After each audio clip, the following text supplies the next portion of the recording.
नमस्कार। उहाँ टोखाबाट आउनुभएको दिदी दुवै घुँडा दुखेर हामीले जाँच गरेर हेर्दाखेरि घुँडा खिएको भेट्यौँ, तर त्यस्तो नराम्रो खिएको चाहिँ थिएन। ग्रेड 4 सम्म भइसकेको छैन।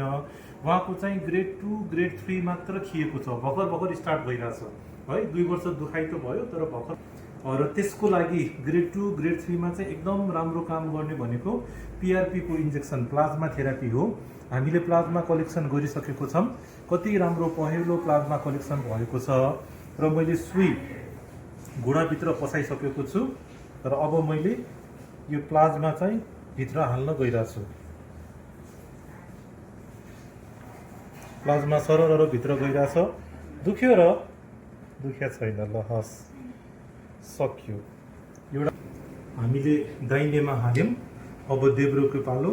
देब्रेमा म सुई पसाइसकेको छु र अब इन्जेक्सन लगाउँदैछु। ठाउँमा गइसकेको छ, त्यही भएर दबाई सरर जाँदैछ। कतै केही अब्स्ट्रक्सन छैन। कति राम्रो। ल सक्यो। भोको पेट आउनु पर्दैन है। खाना खाएरै आए हुन्छ, भर्ना पनि हुनु पर्दैन।